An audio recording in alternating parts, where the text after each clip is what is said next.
no capítulo 23, nós estaremos lendo somente a partir do versículo 39 até o 43.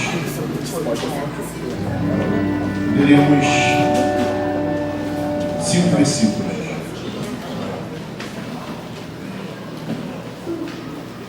Quem achou, diga amém. Quem achou, diga eu vou acompanhar no telão.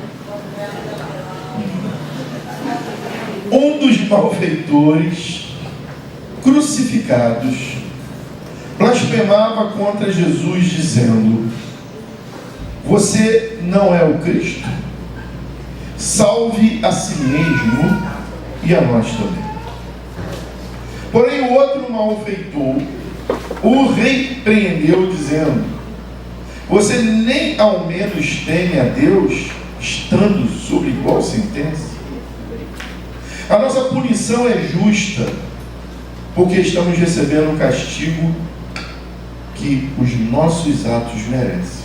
Mas este não fez mal algum. E acrescentou: Jesus, lembre-se de mim quando você vier no seu reino. E Jesus lhe respondeu: em verdade lhe digo que hoje você estará comigo no paraíso. Amém? Senhor, como sempre, fala mais ao coração do teu povo do que a minha voz. E a minha voz fala, ainda que guiada pelo Espírito Santo, através de um homem comum. Mas a necessidade de cada coração só tu pode suprir. Que cada semente lançada ache espaço em terra boa, assim, para que os frutos venham aparentes nos nossos lares, no nosso trabalho, na nossa vizinhança e por onde nós passarmos. Fala conosco mais uma vez, em nome de Jesus. Amém. Diz bem alto comigo: Jesus, lembra-te de mim quando entrar no teu reino. Esse é um pedido, não é que não, é uma pergunta que deve caminhar com a gente durante toda a nossa vida. Nesse período de recesso, eu tive a oportunidade de assistir o filme Odisseia, uma nova versão do filme, né? Não sei quantos já assistiram, né? O filme conta a história de Ulisses, nome grego, né? O nome latino de Odisseu. No grego, Odisseu, no latim, Ulisses, mesmo significado. A Odisseia, ela deu origem, Homero deu esse nome, Odisseia, em função da história de Odisseu. Homero foi um poeta grego antigo que escreveu sobre 2 poemas marcantes, escreveu vários, né? Mas a Ilíada e a Odisseia, Homero ficou conhecido mundialmente nos bancos da faculdade, sobretudo de filosofia e de história. A Ilíada fala da busca por Helena de Troia, né? Que foi perdida por Menelau para Heitor, o príncipe de Troia, onde Paris ali vai enfrentar Aquiles e toda aquela história que a gente sabe, porque temos um calcanhar de Aquiles e a gente sabe dessa história, né? A Odisseia já foi o retorno dos soldados para as suas casas, onde muitos morreram, naufragou, acidentes, e Odisseu, né, não consegue chegar em casa. Ele, durante anos, ele tenta voltar para casa e não consegue, porque uma das suas paradas é numa ilha, e nessa ilha ele fura o olho de um gigante, Policeno, filho de Netuno, também conhecido como Poseidon. Netuno para os latinos, para os romanos, Poseidon para os gregos. E com raiva, Poseidon, pelo rei dos mares, nunca vai voltar para casa. E Odisseu apela, né, para Atena, para outras divindades, que os gregos acreditavam, os romanos também, em tudo que acontecia era em função dos deuses, com cada deus uma atividade, e ele volta para casa muito depois de muita luta para encontrar Penélope e o seu filho Telêmaco.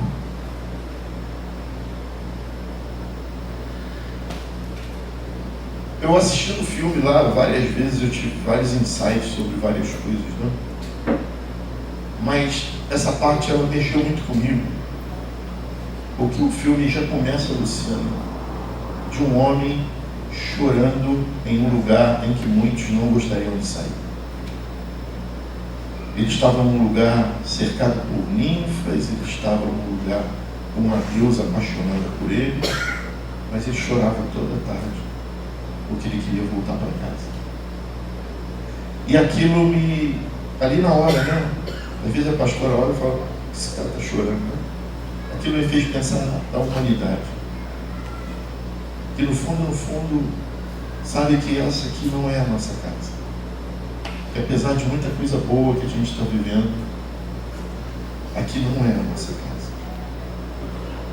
E que essa humanidade, muitas vezes, se comporta com a história de que nós acabamos de ler.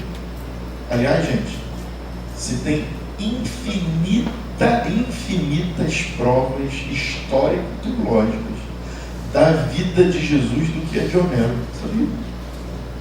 Muitos acham que Homero nem existiu. A história nem comprova que Homero existiu. E nem que seus contos são verdadeiros. Nem que Odisseu existiu. Pode ser um personagem como Emília, do Sítio Capão Amarelo, para os mais novos, um personagem como Homem-Aranha. Odisseu pode ser um personagem como Homem de Ferro. Nunca existiu. Mas tem gente que acredita falando mais em Homero, na Odisseia, em Platão, que não se tem comprovação que ele existiu do que em Jesus Cristo. E é mais ou menos o que a gente está vendo aqui, gente. A cena é um calvário, onde o Salvador do mundo, porque nem profeta, nem juízes, nem reis, nenhum deu jeito, naquilo que o homem não deveria tocar e tocou, e tudo que era perfeito, Anderson, tudo que era lindo, tudo que era maravilhoso, era como se um filho meu, um filho seu, pegasse a chave daquilo que nós demos para ele de mais lindo, chamado Éden, e deu para o inimigo e falou, agora você pode usar o lugar que o meu pai me deu. O homem deu acesso, através do amor de Deus, Deus deixou, somente não toque aqui, para me negar. Porque o amor de verdade, ele liberta. Hoje de manhã na minha classe nós falamos sobre isso. Não há amor quando eu prendo um filho e não deixo ele ter experiências. O pai do filho pródigo nos mostra isso. Deixou o filho ir sabendo que ele ia voltar. Porque quem ama, liberta. Não há amor entre um casal, se um ou outro tem tanto ciúme que proíbe ele de tudo. Porque o amor liberta. O amor é paciente, ele é benigno. O amor não pensa mal. O amor é tudo de bom. E o Deus se define com o próprio amor. Então Deus, no seu infinito amor, disse àquele casal, só não toque aqui. Que é a maneira de vocês me serem, não queremos você. E na sedução, Fábio, do homem, por conhecer mais, por querer mais GLP, por querer mais... ele vai e toca justamente na árvore que não deveria tocar. A partir dali começa uma saga. Marcelo, não seria só Deus falando com o homem. O homem deu acesso aos seus ouvidos a uma voz estranha, que o conduziria a pensamentos dúbios, pensamentos duvidosos, e não mais confiar em Deus como assim confiar. E daí vieram as descendências, as linhagens. O primeiro sacrifício humano foi feito entre dois irmãos, né? Pois aquele casal sofre bastante até que nasce o filho que vai restaurar a adoração dentro do lar. E a gente já conhece a história de Noé, a gente já conhece, vieram várias tentativas. Até que o próprio Jesus se levanta e diz, eu quero resgatar a humanidade. Pense no pecado mais odioso, que no seu coração não tem espaço. Quem já assistiu o filme Sons da Liberdade? Alguém já assistiu? Quem já assistiu, levanta a mão.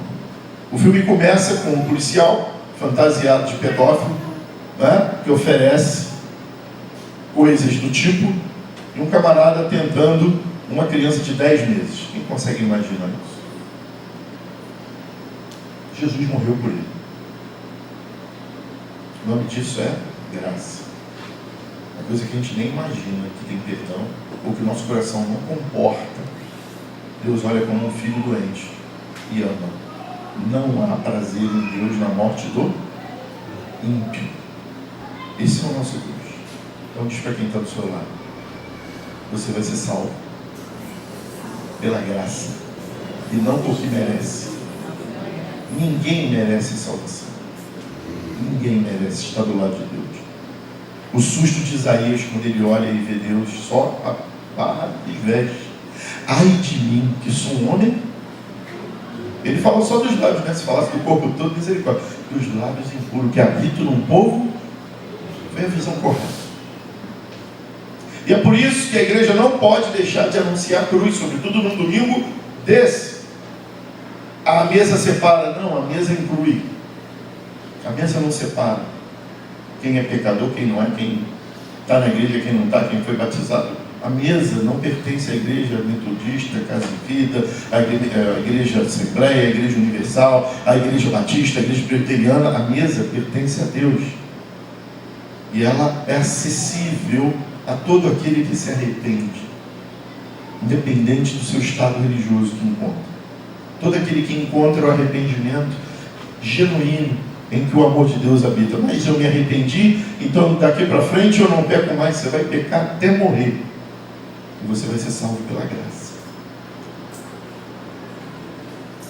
Estou com saudade disso. Tem um hino que eu gosto muito dos Arautos do Rei que diz: graça simples assim, perdão te recebe, se aceita e fim. Pecado não se explica, pecado se paga. Levanta sua mão agora e diz: e Cristo pagou por mim. Ele pagou. Eu preciso crer nisso. E o meu amor por Ele ser tão grande que eu saia no gerúndio vivendo, não vou viver pecando. E lutar para isso.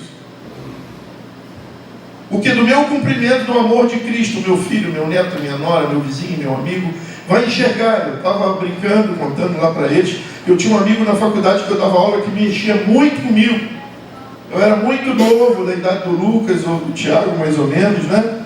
Quando fui trabalhar no curso de pedagogia, fui dar aula de ensino de filosofia da educação, e professor novo na faculdade, exercendo o poder, né? Muita gente carente, muita gente... eu já tinha 2 filhos já, né? Eu fui dar aula. E, sobretudo, meninas, né? Que olhavam e se espelhavam no professor, na figura, não na pessoa, né? E eu fugia desse tipo de coisa, fugia de algumas festas, às vezes ia, saía e tal, ia embora mais cedo, levava pastor em todas elas, né? Nessa época eu nem sonhava em ser pastor.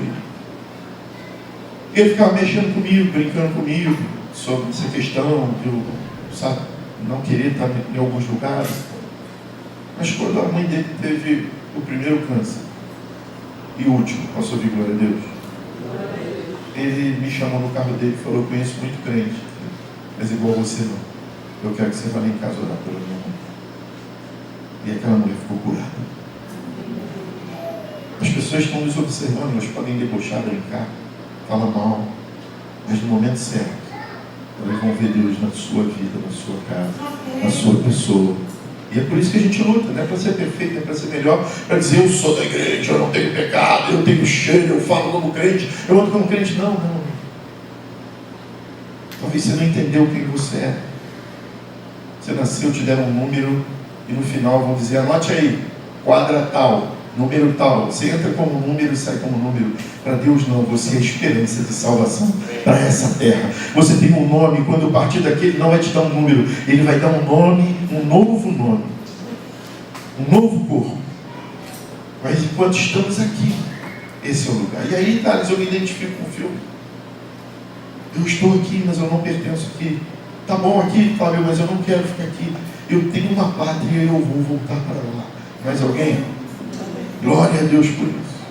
E aí, irmãos, a pergunta que fica o tema do sermão dessa manhã: que Jesus nós estamos procurando? Que Jesus nós estamos buscando? Porque nessa cena no Calvário, dois espectadores coadjuvantes junto com o autor da fé. Ouviram as mesmas coisas, viram as mesmas coisas. Os dois conheciam a Jesus, porque a proposta tanto do primeiro Eduardo como do último mostra esse conhecimento. O primeiro mesmo com dúvida, ninguém pede um milagre para alguém que não conhece que ele vive fazendo milagre. Se tu é Deus de verdade, o problema não era saber quem era Jesus, o problema era ele entender quem era Jesus.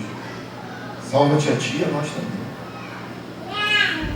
E o segundo, amém, o Benício, por essa confirmação. Isso, filho, dá uma glória aí. E o segundo, ele entende e sabe. Ele conhece Luciano, mas ele também sabe, ele diz: quando entrar eles no teu reino, lembra-te de mim.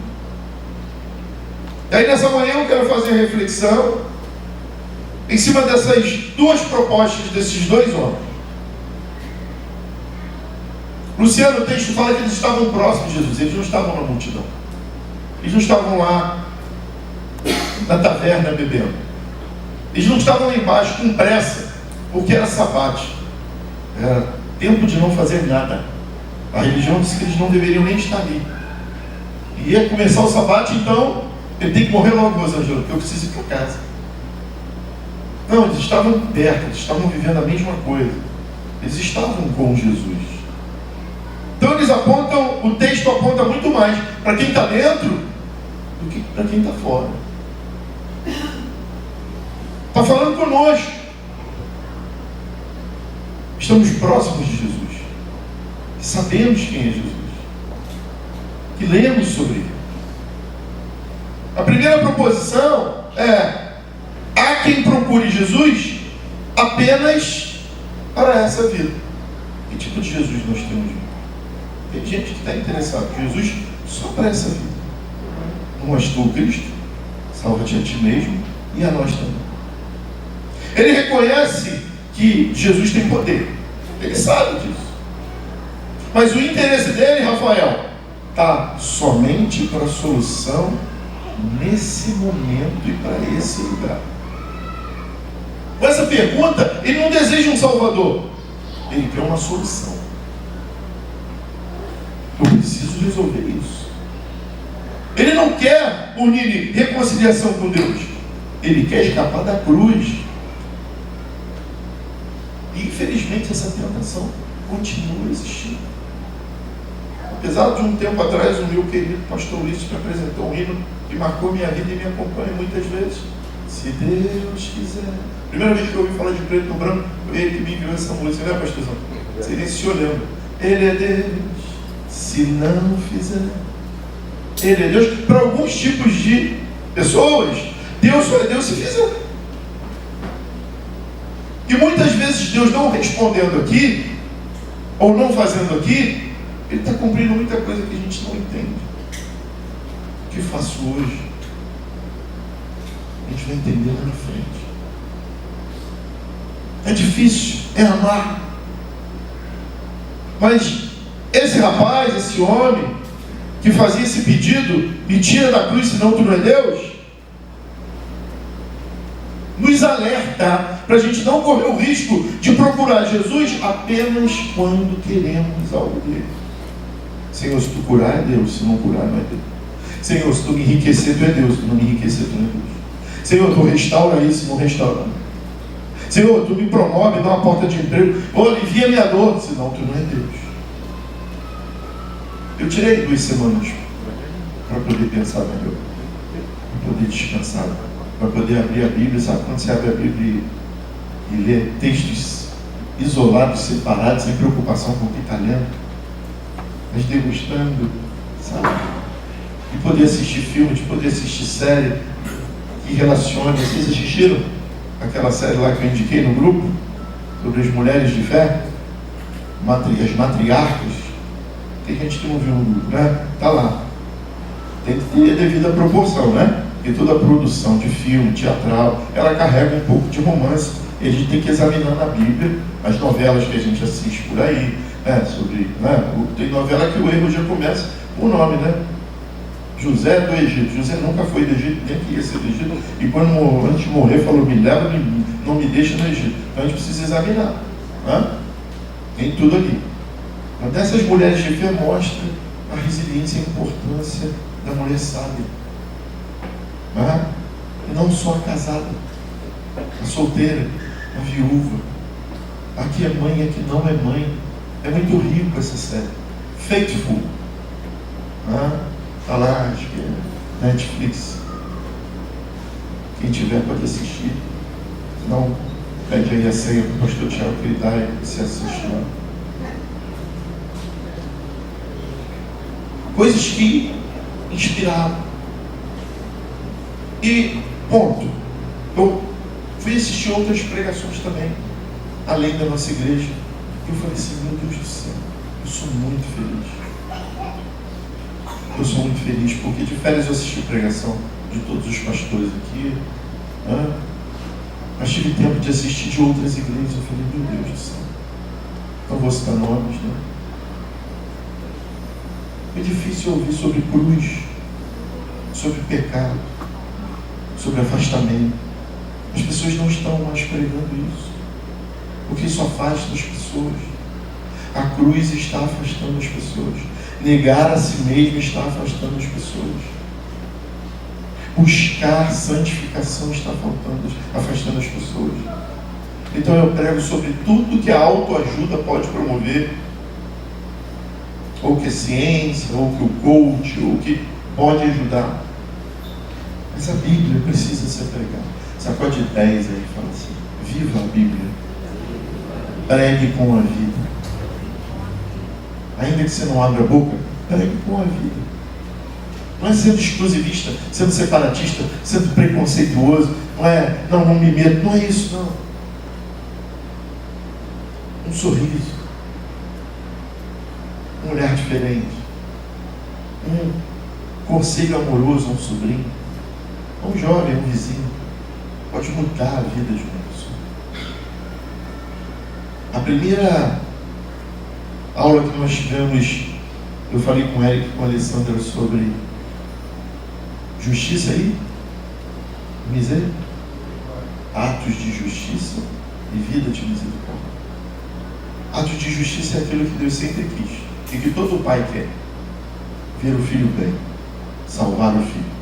E misericórdia, aquilo que eu uso para atingir essa pessoa, para tocar na vida.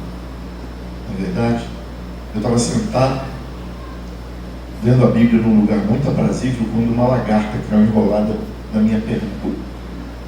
Eu pensei que era um pouquinho cabeludo, pensei que era alguma coisa. Eu falei, que é isso? Olhei, era uma lagarta cabeluda andando na minha perna. Eu chutei assim. E a reação que a gente tem, o arco reflexo, é: diga misericórdia. Aí na hora que eu sacudi a perna assim para ela sair, que eu levantei, que eu olhei, veio aquela palavra carregando no meu coração. Tem muita gente que nunca vai ver a borboleta voar, porque não trata com amor a lagarta. Não tenho visto essas pregações, irmãos. Levanta a mão, bem bonita assim. Diga, eu sou uma lagarta de Jesus. Jesus nos olha como eu olhei aquela lagarta, com compaixão. E às vezes a gente passa aperto mesmo, dificuldade. Sabe por quê? Porque é no casulo que a borboleta é transformada. E sabe de uma coisa? Quando você tiver a oportunidade de criar bicho da seda, eu tive a oportunidade de criar bicho da seda. Quem teve a oportunidade de já ver um casulo? Quem já levou seu filho para ver um casulo? Andar no mato, descalço, em pé no chão, furar no espinho, depois tirar com a agulha. Quem já? Mostrar um casulo. Sabe o que é isso, Adriano? Casulo? A senhora viu a saída do casulo? Como é que é? É larga ou é apertada? É estreita ou é larga? E o caminho que leva à salvação e à porta é como? Então olha para 10 aí e diz: não reclama do estreito não. Passa por ele que você vai ser uma borboleta linda. Essa borboleta seremos na presença de Deus, não é agora. Por enquanto nós estamos no casulo, filho. Tem uma história de um menino que tentou, quando ele ia antecipar o sofrimento, acabar com o sofrimento da lagarta. Ele olhou a lagartinha amassada ali dentro do casulo e ele falou: tadinha, eu vou ajudá-la. Pegou uma tesourinha de unha, Laura, e foi cortando para tirar a tadinha de lá. Saiu uma lagarta com asas, meio inchada, cheia de líquidos. E aí, Luciano, ele ficou ali cuidando, dando folhinha para ver o que ia acontecer. E foi buscar, lendo no Google. Antigamente eu contava essa história na Barça, agora no Google, né? Que ele condenou aquela lagarta, borboleta, a não ser nem lagarta lixeira, nem borboleta, porque ele apresentou facilidade no momento que não deveria. Tem coisa que a gente está se metendo na vida dos outros e que Deus está dizendo: deixa eu passar pelo estreito. Tem coisas que a gente não vai deixar as pessoas crescerem, mudarem, se transformarem, porque a gente está tentando viver a vida delas. Não estou dizendo deixar ninguém em sofrimento, mas tem coisas que a gente tem que ensinar e deixar na prática. E não existe maior pedagogo nessa vida do que Deus. Eu não sei você, mas eu passei por vários estreitos. E sabe qual é o melhor? Que no final eu aprendi. Sabe o que é o melhor? E no final eu vi Deus. Sabe o que é melhor? E no final eu vi transformação na minha vida. Aquele menino descobriu que o buraco do casulo é apertado porque a lagarta borboleta fica lutando ali para sair, ela vai perdendo líquido, e quando ela passa por aquele buraco, as asas dela são desdobradas. Ele vai ver condenado naquele ser ou não ser.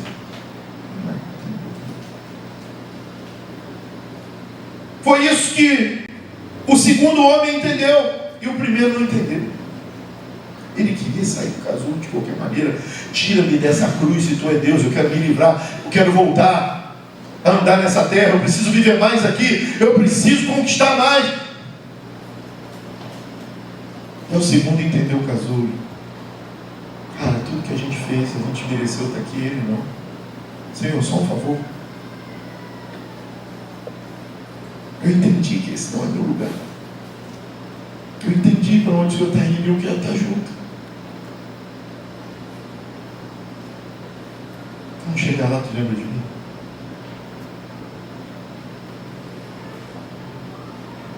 O casulo pode ser muita coisa. É que tem muita gente deixando de crer em Deus, de buscar Deus, porque Ele não resolve. Como tu não me tirou da cruz, então dá para entender que a salvação, Alexandre, estava na presença dele. E ele é que se preocupou com essa terra. Agora, Fábio, Santiago Leite, tem dois Fábios agora, Conceição, Santiago Leite. Jesus podia ter tirado ele e eles da cruz, sim ou não? Podia. Jesus podia ter tirado só aquele que pediu, Fábio. Fala, vai lá, desce lá. Moniquinho, ele não morreria naquela oportunidade, mas lá na frente ele ia ter que morrer. Jesus ia tratar o câncer com uma nova algema. E ali, Camila, a oportunidade de Adriana, Érica, era salvação. E ele entendeu que era simplesmente alívio imediato para as dores daquele tempo. Diga bem alto: o maior milagre que eu poderia receber, eu já recebi. Agora, com fé, levanta a mão, dá um glória, fala alguma coisa, um characanta, fala alguma coisa, recebe, vai. Qual milagre que eu e você poderíamos receber se chama salvação. O Fábio Conceição, para ficar com o senhor, falei com o Santiago, né? Fábio Conceição, você ama a Amanda? Você ama a Aline? Você conseguiria carregar a cruz que Cristo carregou por elas? Você conseguiria viver tudo que Jesus viveu ali? Eu digo que na primeira chicotada, para. Aquela chicotada do Paixão de Cristo lá, aquela dos ganchos de metal que pega na carne e expõe as costelas. Ontem eu estava limpando uma tainha para fazer na brasa com meu pai. Eu falei para o pai, vem cá, pai, pega aqui porque está doendo muito, desse tamanho aqui. Expôs os ossos da costela. Eu já andei na Via Sacra, na Via Cruz, lá em Israel, não na que Jesus andou. Jesus andou numa muito pior. A que Jesus andou, ela está debaixo da terra, 30, 40 metros. Mas o caminho está preservado, asfaltado, entre aspas, né? pedra de sabão. Eu andei. Posso mandar um vídeo para vocês da pastora reclamando que estava muito longe. A única cruz que eu e ela carregávamos era a nossa barriga, pesada. E quando ela falou, falta muito, a gente estava indo justamente do Getsemane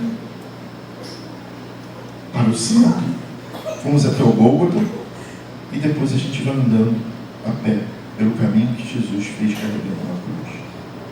É duro, é cansativo. É ou não é, pastor Tiago? Você foi lá de jovem, né?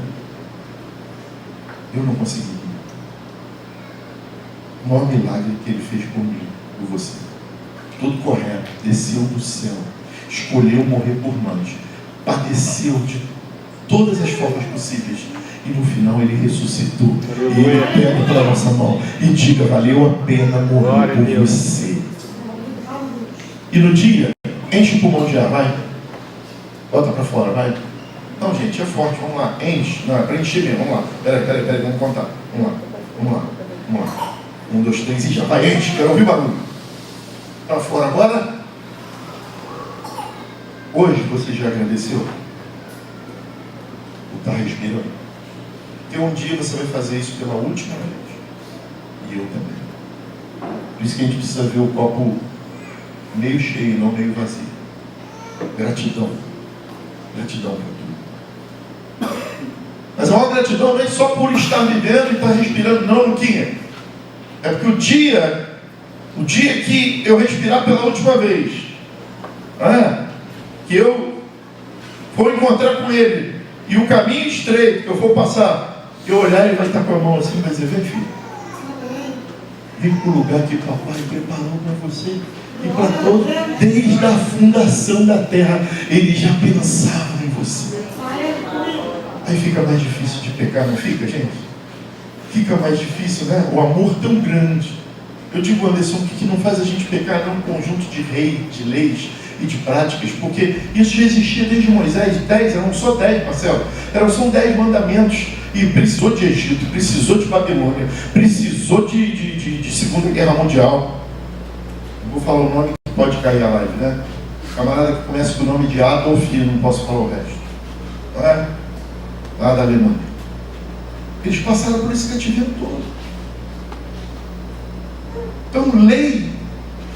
No tempo de Jesus, então, queridos, dos 10 mandamentos fizeram tantos preceitos. Jesus falou, não dá para cumprir isso, vou resumir em 2. A Deus acima de... Olha para o lado agora. Ou para trás, Ana. E ao teu próximo como a ti mesmo. Diga para alguém aí que você ama, como irmão, como se for mulher, pode dizer, eu sou louco por você, minha vida. Aproveita que ele estiver com o marido, com a esposa, dá um abraço, diga, eu não consigo viver sem você. Não fale isso para a mulher dos outros. Agora, olha aí para quem está perto aqui, ó. Fala com ela, Mara, com essa musiquinha aqui de verde aqui, ó. Isso. Pastor, que amor é esse? Todo mundo tem amor redundante. Não. É o amor de eu olhar. E eu não aceito, Eric, olha para mim. Eu não aceito que você não esteja comigo no céu. Esse é meu amor por você. Está vendo aí que está no teu braço? O Cainã, eu não aceito que o Cainã não esteja naquela mesa final. Eu não aceito que o Marcos não esteja comigo lá. É esse tipo de amor que Deus fala através do coração de nós, através do Espírito Santo. É impossível aceitar um mundo perdido só buscando as coisas para esse tempo. Deus tem muito mais. Ele tem uma eternidade da presença dele, de glória, de poder, de unção, de revelação, do cumprimento da adoração eterna. É isso que está em jogo e aquele menino não percebeu. E muitas vezes a gente está vivendo uma escola de religião que a gente aprende tudo, viva tudo, dá dízimo, dá oferta, canta, faz tudo. Mas esse amor está indo embora. Eu não posso desistir. a salvação dos que estão mais próximos de mim, sobretudo, são os mais difíceis. Os mais difíceis da gente salvar são os que estão mais próximos. Sabe por quê, Fábio? Porque eles nos conhecem. E quanto mais íntimo, mais a gente relaxa. A maioria das pessoas que eu tive decepção foi a que eu mais dei intimidade. Quanto mais intimidade para a pessoa errada, mais ela olha para você, ao invés de ver a sua natureza e fala, poxa, ele está me dando permissão ali, a intimidade dele, ele é ser humano igual a mim, não. Perde o seu respeito. Aconteceu com Judas, com Tomé, aconteceu com Pedro. Jesus era tão íntimo deles, que eles desrespeitaram. Não estavam preparados para saber ou ver Jesus chorando para trás. Eles não estavam preparados para ver Jesus do Getsemane chorando. Por isso foram dormir. Não era só cansaço, não. Era desinteresse mesmo. Ele é igual a nós, não tem nada para nos dar. E a visão deles era essa, família. Eles queriam um lugar nessa terra. Lembra dos dois irmãos, o filho do trovão, que levou a própria mãe para pedir, para um sentar de um lado, outro sentar do outro? O interesse deles é por essa terra. E eu não quero te desanimar, não quero dizer que você tem que parar de trabalhar, eu não quero dizer que você tem que deixar de buscar conquistar coisas, melhores coisas para a tua casa, para a tua família. Não, não é isso. Esse não é o foco, essa é a consequência. Em primeiro lugar, eu busco a Deus e as demais coisas, porque essa é a palavra, não é o que o pastor está falando, essa é a Bíblia. E a Bíblia está cheia de milagres. Eu creio em milagres, eu busco milagres, eu acordo num milagre todos os dias chamado Janaína. Eu vivo vendo milagres. Tem milagre maior de uma lagarta cair na minha perna, me queimar, e o Espírito Santo ainda fala, você é uma lagarta para mim, vive me queimando, e eu não desisto de você. Não desista da Ana. É uma lagarta, mas você tem que amá-la. Tem que pegar alguém que você. Não posso desistir da lagarta. Ela me fez mal? Não posso desistir da lagarta. A salvação dessa pessoa depende de você não aceitar desistir. E esse camarada não entendeu isso. Pastor, mas a igreja Casa e Vida não, a gente crê em milagre. Vem aqui na quinta-feira que você vai ver a diferença de um culto congregacional, um culto doutrinário, um culto de explicação da palavra e um culto de busca. Vem na quinta para você ver. Nós cremos em milagres, somos abertos para Ele. O meu Deus se levanta para fazer milagres. Mas se Ele fizer, Ele é Deus. Se Ele não fizer, é essa a diferença. É essa a diferença. Quantos estão entendendo? Diga glória a Deus. Glória a Deus. O verdadeiro, e o segundo ponto é, o verdadeiro discípulo procura Jesus por causa da eternidade. O outro criminoso olha para Jesus de forma completamente diferente. O primeiro reconhece que Jesus só podia beneficiar Mário, que ele estava precisando. O segundo não. A primeira coisa que ele faz, Márcio, ele reconhece que é um pecador. Ele reconhece. Depois ele reconhece a justiça de Jesus. E finalmente ele diz, lembra-te de mim quando entrares no teu reino. Sabe que essa pergunta, Camila? Porque certamente esse camarada ouviu sobre uma mulher com fluxo que teve oportunidade. Certamente esse camarada ouviu sobre o filho de Timeu, que gritou bem alto, Jesus, filho de Davi, tem? Se ele teve por Bartimeu, ele vai ter por mim também.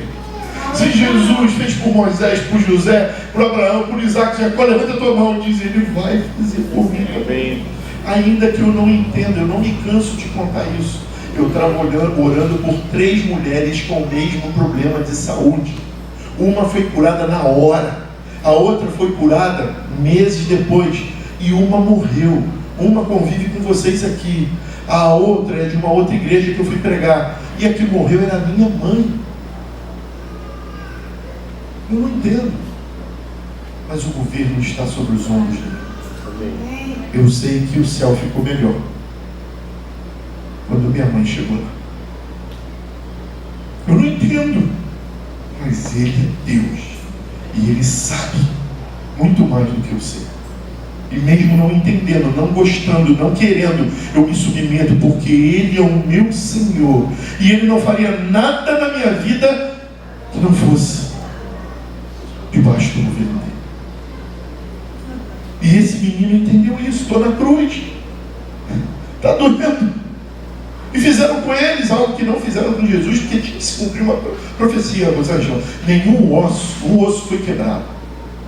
E aí, como eles estavam demorando a morrer, o que os soldados faziam? Pegavam um martelo desse tamanho e quebravam o joelho ou a canela. Por quê? Porque a pessoa na cruz, ela perde a capacidade de respirar, vai perdendo, vai comprimindo os pulmões. E o que sustenta é a perna. Opa, quando ele vai pensando em morrer, por isso que é difícil uma pessoa se matar enforcada, né, na altura dela. Porque quando ela vai apagando, o corpo reage. Nós fomos feitos para viver. O pecado é que trouxe a morte, mas nós fomos feitos para viver. Eu vou te dar uma notícia: você nunca vai morrer. É uma mentira pensar que alguém morreu aqui, ela renasceu para a eternidade e está lá na mesa te esperando. E o teu compromisso é não só ir, e levar também a tua descendência para sentar nessa mesa. Ela está lá, filho. Ele está lá, filho. Sabe que uma criança luta para não sair do útero?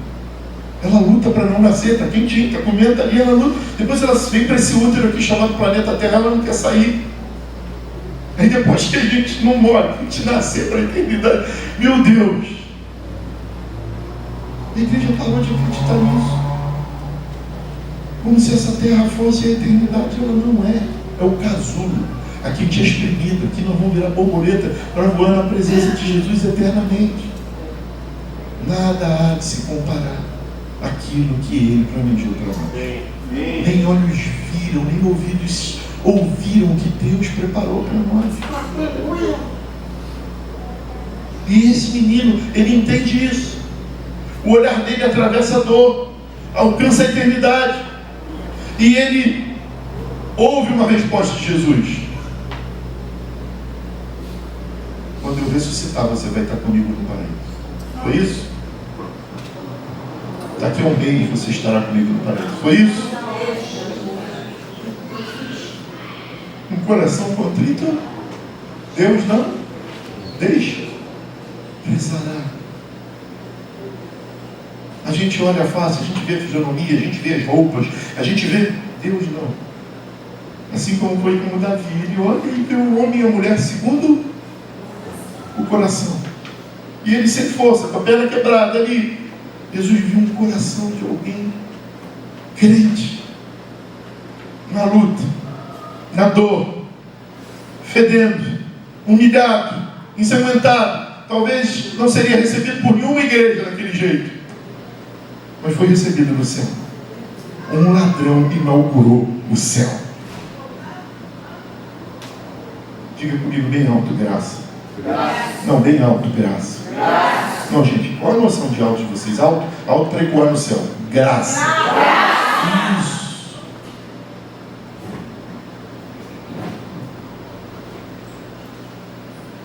Enquanto o homem enxergava o sofrimento do presente, o outro enxergava o reino que estava chegando. Nem os discípulos que andaram com Jesus 3 anos enxergaram isso. Aliás, perdão, João faz. O restante fez o que, Adriano? Ó, ele enxergou. E olha para essa mesa. Essa mesa existe para isso, irmão. Ela nos lembra que Cristo não veio apenas para melhorar alguns anos da nossa existência, não. Ele veio para reconciliar a nossa vida, a nossa alma, a nossa eternidade com Ele. Se você quer deixar uma herança para o seu filho, que vale a pena morrer, deixe Jesus. Se apaixone por Jesus dentro da tua casa. Deixa teu sobrinho, deixa teu amigo, deixa teu vizinho ver você apaixonado por Jesus. Eu gosto de ver série, irmãos, mas eu não troco meu tempo com Deus. Se tem uma coisa que eu gosto é de ler. A Ana me deu uma enciclopédia que é uma tentação, mas eu não troco o meu tempo com meu Deus. Eu não troco pelo carinho dele, mas eu não vejo isso, eu não sinto isso. Começa a praticar. Começa 1 minuto todos os dias, 1 minuto. Senhor, aquele pastor falou que tu falas. Eu quero te ouvir. Tu falas de diferente forma, Senhor. Ele falou que tu fala através da palavra, fala no nosso coração. Tu usa uma lagarta. Tu falas de diversos. Eu quero te ouvir. Mas não adianta sentar lá com o celular, irmão. Nem com a televisão ligada. nem em qualquer lugar. Você para numa cadeira, um sofá, um banco, você para um tapete no chão. Senhor, eu vou te encontrar todos os dias, 1 minuto aqui. Se daqui a 1 ano você não tiver meia hora lá, eu troco meu nome, rasgo a Bíblia, paro de pregar. Porque foi para isso que Ele nos criou. O pastor hoje vive pregando, vive visitando, vive fazendo um montão de coisa. O pastor Pérez não para falar com Cristo, não está cumprindo. Quando ele criou Adão, ele criou para relacionamento. Num relacionamento preconiza diálogo. O que é diálogo? O grego já fala, né? Dia é 2, né? Então, o que é diálogo? Logos é o quê? Dia, logos é o quê? Um fala, o outro ouve, depois responde. Não é monólogo, é diálogo. Se a gente só fala e não ouve Deus, não há relacionamento. Imagina uma casa em que só um fala. Imagina uma amizade em que só um fala. Deus quer falar. E Ele precisa que a gente pare, ainda que seja numa cruz, para ouvir. Um aqui só queria falar, e o outro ouviu tudo, e no final deu uma resposta que nada ansiava para aquele momento que ele estava olhando. A gente tacando pedra, reclamando, vinagre ao invés de água, perna quebrada, e Dudu. Ele enxergava o futuro, ele enxergava a eternidade, ele enxergava um compromisso maior, ele enxergava algo além desse momento. Sabe por quê? Porque ele entendeu quem era Jesus, Anderson. Desde antes de nascer, profetas diziam que haveria um Salvador. Diziam características, viria de Belém, da raiz de Davi. E houve um rei tão ruim em Israel, mesmo sendo descendente de Davi, que o profeta levantou e disse: a linhagem do Salvador não passa por aqui. Vocês sabiam que tanto José como Maria eram descendentes da tribo de Davi? Vocês sabiam? Sim ou não? Todos sabiam? Legal. Quantos sabiam que José tinha na sua descendência, seu legado, seus antepassados, esse rei? Quantos sabiam? Quantos sabiam? Por isso que Jesus nasceu de uma virgem, tendo José para criar como um pai zeloso, mas ele era filho da mãe, porque não passava. Passavam por prostitutas. Que isso, pastor? Uma das avós de Jesus chamava, fala alto aí, alguém falou, Raabe, uma prostituta. Mas não passou por um rei que não tinha um coração como desse menino. Uma série de promessas se cumpre, mas a melhor se cumpre quando ele entra em Cafá. Não, que você vai lá hoje, não tem pedra sobre pedra, a não ser a casa da sogra de Pedro. E como é que sogra? Não brinque com sogra. A única casa que está lá é da sogra de Pedro. Não brinque com sogra. A casa resistiu. Umas pedrinhas, né, Tiago? A mãe de Constantino, do imperador Constantino, mandou construir uma igreja em cima, para preservar essa casinha, tá? O resto, Fábios, não parou o pé sobre o pé. Jesus entra na sinagoga, a qual Jairo era o principal, era o pastor presidente. Abre os rolos, não os livros, porque não tinha. Ele declara: o Espírito do Senhor está sobre mim.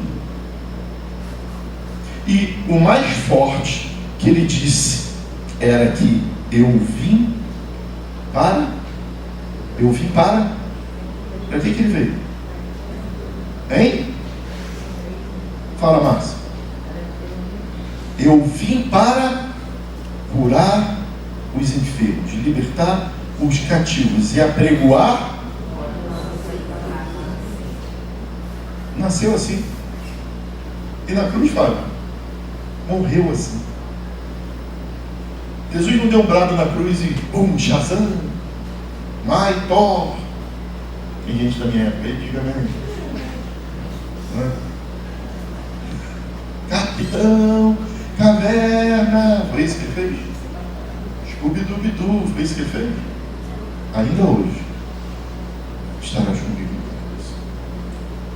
Eu queria que você abrisse teu coração agora. Abre teu coração. Abre, recebe o que eu vou dizer. Muitas vezes Deus não vai nos tirar da cruz mas vai estar com a gente até o final, assegurando que nós vamos sair de lá melhor. Ele pode não nos tirar. Tem decisões que a gente toma na vida que é casulo. Ele fala assim: não vou te tirar, não. Mas vou botar um concurso aqui para você passar, para poder pagar o que você está devendo. Mas te tirar, não te tirar. É um casulo para a tua vida. Sabe, irmãos? É um Deus que anda conosco em montes e em vales. É o Emmanuel, de mão dada com a gente. Ter a presença de um Deus que caminha em montes ou em vales é mais do que um milagre. É inominável o que é isso. Ter a certeza de um Deus que está comigo todos os dias, até que tudo aqui se acabe. E esse menino entendeu isso. O último grande milagre de Jesus antes de morrer foi abrir o céu para um arrependido e dizer: vem para o paraíso. E é exatamente o que vamos fazer agora aqui diante da mesa do Senhor. Paulo entende isso e anuncia aos Coríntios no capítulo 11, no versículo 26. Porque todas as vezes que comerdes desse pão e todas as vezes que beberdes, anunciais a morte do Senhor. E muita gente para aí, tem um complemento. Até que ele, sabe por quê? Alguém sabe por quê? Porque o dia que ele voltar, Tiago, a necessidade mais básica, que é comer, você não vai precisar mais se preocupar. Por isso que até que ele vem. É um ato de fidelidade, de fé, cear. Arrependa-te, arrependa-te, arrependa-te. Não era pequenininho igual o Oliver assim, o Oliver correndo ali, era igualzinho o Oliver assim mesmo. Só que na igreja lá onde meus pais serviam, as crianças subiam uma torre, né, Tiago? Coitado das professores comigo, gente. Eu subi aquilo correndo. Eu já fui pegar pipa no teto da igreja e quebrei mais de 20 deles. Diga misericórdia. Meu avô era zelador da igreja, cantava no coral, e muitas vezes sábado levava a gente para lá, meu pai ia ajudar. Um domingo eu com meus amigos comemos todas as ceias que estava assim, de sábado para domingo. Quando o pastor abriu para fazer a ceia, não tinha pão, não tinha vinho. Diga misericórdia. E hoje eu estou pregando aqui, né? Que a Laura não me ouça. Tem criança não. E o Benício não me ouça. Sabe, irmãos? Deus olha para a gente como uma lagarta que vai voar. Que a gente possa olhar para todos assim também. E no momento da nossa maior aflição, a gente olha para Jesus não preocupado com que Ele vai ou não nos livrar, mas com a gratidão do Deus que caminha com a gente e nunca vai abrir mão disso. Ele nunca vai abrir mão de você. Nunca. Tem um hino que eu gosto mais bonito ainda. Diz assim: Ele não desiste de você. Ele se importa com você. Ele compreende o seu caminhar.